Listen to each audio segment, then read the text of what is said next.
Labas vakaras. Eteryje Savivaldos savaitė. Malonu, kad žiūrite. Prieš savaitę mero pavaduotoja Kristina Miškinienė, siekdama atkreipti dėmesį į užsitęsusios bibliotekos renovacijos problemą, susitiko su Lietuvos Respublikos kultūros ministru Arūnu Gelūnu.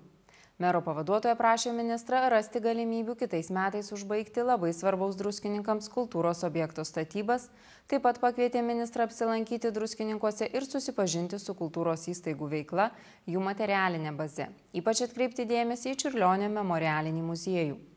Ministro pirmininko sudaryta darbo grupė Čiurlionio 100-osios mirties metinėms paminėti pritarė mero pavaduotojos Kristinos Miškinienės siūlymui atnaujinti Čiurlionio memorialinio muziejaus pastatus ir aplinką bei nusprendė prašyti vyriausybę tam skirti 300 000 litų. Tęsime laidą. Penktadienį Lenkijoje, Balstogės mieste, oficialiai pažymėta projekto viešosios turizmo infrastruktūros tobulinimas ir plėtra pradžia. Ta proga organizuotos konferencijos metu susirinkusiems vietos valdžios institucijų, socialinių ir turizmo organizacijų, žiniasklaidos atstovams pristatytas projektas, jo veiklos ir tikslai. Daugiau apie tai papasakojo investicijų ir turto valdymo skyriaus vedėjo pavaduotojas Eimantas Mazaliauskas. Druskininkų savivaldybės administracija įgyvendina projektą viešosios turizmo infrastruktūros tobulinimas ir plėtra.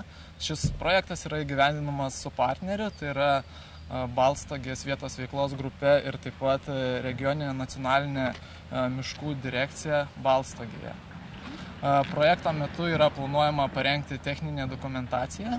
Konkrečiai Druskininkų mieste tai yra planuojama parengti dviračių takų techninę dokumentaciją nuo vandens pramogų parko iki aerodromo pabaigos.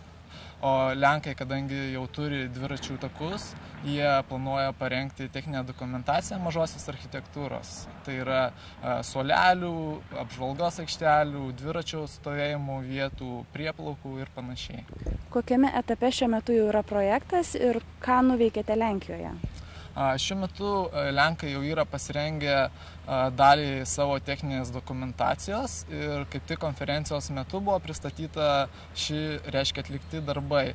Šiuo metu yra jau parengti 28 objektai mažosios architektūros, tai kaip ir minėjau, įvairios apžvalgos aikštelės, pavėsinės, dviračių stovėjimo vietos, tilteliai, prieplaukos ir panašiai. O Lietuvoje mes planuojame taip pat suorganizuoti konferenciją 27 rugsėjo dieną, kurios metu mes pristatysime jau pas save atliktus darbus. Taip pat planuojame atlikti tokį žygį Druskininkų mieste su dviračiais, kurio metu ir pamatysime, kas yra jau atlikta faktiškai. Projekto metu taip pat buvo parengta ne tik dviračių takų techninė dokumentacija, bet buvo ir įsigytos autorinės teisės į mažosios architektūros objektus. Todėl tikimės, kad tie objektai atsiras ne tik Balstogėje, bet ir Druskininkų mieste, o tai sąlygos didėjančius turistų srautus, jų pasitenkinimo lygį ir aišku visų miesto gyventojų gerovę. Artėjant šaltajam metų laikui apie pasirengimą šildymo sezonui ir kainų prognozes kalbėjome su ūkio skyriaus vyriausiųjų specialistu Mindaugu Jaskelevičiumi. Kaip žinote, artėja naujas šildymo sezonas, kurio turbūt daug kas nelaukia dėl suprantamų priežasčių, dėl kainos dydžio ir panašiai. Tačiau yra visa eilė priemonių ir darbų numatytų, kuriuos reikia atlikti prieš šildymo sezoną. Paprastai šildymo sezono pradžia mūsų savivaldybėje skelbiama apie spalio vidurį ir nuo to laiko jau pradedama šildytis. Teisės aktai numato, kad šildymo sezoną galima skelbti tada, kai vidutinė paros temperatūra 3 paras iš eilės yra žemesnė kaip +10 laipsnių. Ir šildymo sezono pradžią skelbia direktorius savivaldybės savo įsakymu ir direktorius paskelbta šildymo sezono pradžia yra privaloma būtent savivaldybės įmonėms ir įstaigoms. Visi kiti šilumos vartotojai, tiek gyventojai, tiek įmonės gali patys nuspręsti, kada jums pradėti šildymo pradžią. O kaip minėjau, yra eilė darbų, kuriuos privalu atlikti prieš šildymo sezoną. Tai visų pirma, tai šilumos tiekėjas, siekdamas užtikrinti šildymo tiekimo patikimumą, vasarą atlieka šilumos trasų hidraulinius bandymus tam, kad išsiaiškinti ir suremontuoti silpniausias vietas. O kas liečia daugiabučius namus ir pastatus, tai šildymo sistemų prižiūrėtojas turi atlikti hidraulinius bandymus, šilumos mazgos šildymo sistemos, kas 4 metus reikia praplauti šildymo sistemą, taip pat reikėtų atkreipti dėmesį į izoliacijos kokybę, į reguliavimo, apskaitos prietaisų veikimą, patikrinti siurblių darbą ir panašiai, tam, kad būtų pasiruošta šildymo sezonui ir žiemą nebūtų kažkokių netikėtumų. Atlikus šios darbus tarp pastato savininko, šildymo sistemų prižiūrėtojo ir šilumos tiekėjo atstovas surašomas pasirengimo šildymo sezonui aktas, kuris yra dokumentas leidžiantis jau bet kada pradėti šildytis. Na, o ką tiesiog gyventojai irgi galėtų, kaip pasakyti, kiekvienas savo butą pasižiūrėti papildomai, jeigu seni langai, tai galbūt juos reikėtų užsandarinti, langus ir duris, nes pro jas prarandame nemažai šilumos. Na ir kiek man žinoma, šiai dienai Druskininkuose pasiruošimas šildymo sezonui vyksta gana neblogai. Techniniai darbai daug mažiau visur jau padaryti, tiesiog vėluoja galbūt dar pačios dokumentacijos pildymas, ypač bendrijose. Tai naudodamas progą norėčiau gal paraginti, kad netidėlioti, kad paskui neiškiltų problemų, norintys pradėti šildyti. Kokios prognozės artėjančiam šildymo sezonui, kokios bus kainos? Na, tikimės, kad vis dėlto kainos šį kartą jau turėtų pamažėti ir druskininkai ilgai lyderiavę kabutėse kainų dydžių šiemet turėtų pakilti iš tos vienos iš paskutinių vietų. Na, laukiam, kol Litesco atneš naujų bazinių šilumos kainų skaičiavimo projektą. Aišku, kažkodėl nelabai skubinasi, bet jau tikimės, kad artimiausiu metu, galbūt ir šią savaitę bus pateiktas naujų kainų skaičiavimo projektas. Na ir tikimės, kad kaina mažės bent 10–15%. O kaip iš tikrųjų bus parodys situacija. Tarybos posėdėje patvirtinti renginių organizavimo Druskininkų savivaldybės teritorijoje tvarkos pakeitimai. Apie juos išsamiau papasakojo vyriausioji specialistė turizmui ir kultūrai Ingrida Griniūtė.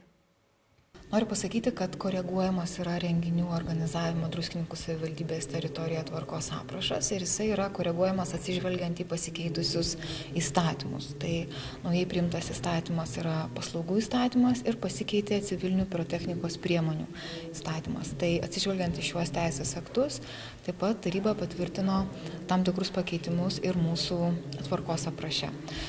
Tai iš esmės pasikeitimai būtų tokie, kad atsiranda galimybė teikti paslaugas ne tik tai Lietuvos Respublikoje įregistruotiems juridiniams asmenims ar pilnamečiams fiziniams asmenims, bet iš tikrųjų gali teikti paslaugas ir valstybių narių piliečiai ir taip pat valstybėse narėse įregistruoti juridiniai asmenys. Ir jeigu mes prisimintumėm, kad anksčiau visas pirotechnikos priemonės, kuriems naudoti reikėjo būtent leidimo ir mes jas vadiname 4 klasės pirotechnikos priemonėmis, tai pataisytas pirotechnikos priemonių įstatymas dabar numato visai kitokį skirstimą ir dabar mes turime 4 kategorijos fejerverkus, turime T2 teatrinės priemonės ir P2 kategorijos pirotechnikos priemonės. Ir būtent atsižvelgiant į šituos pasikeitimus mes koreguojame ir savo renginių tvarkos aprašą. Kas iš to, kad pasikeitė pirotechnikos kažkoks grupavimas ir kaip tai palies gyventojus?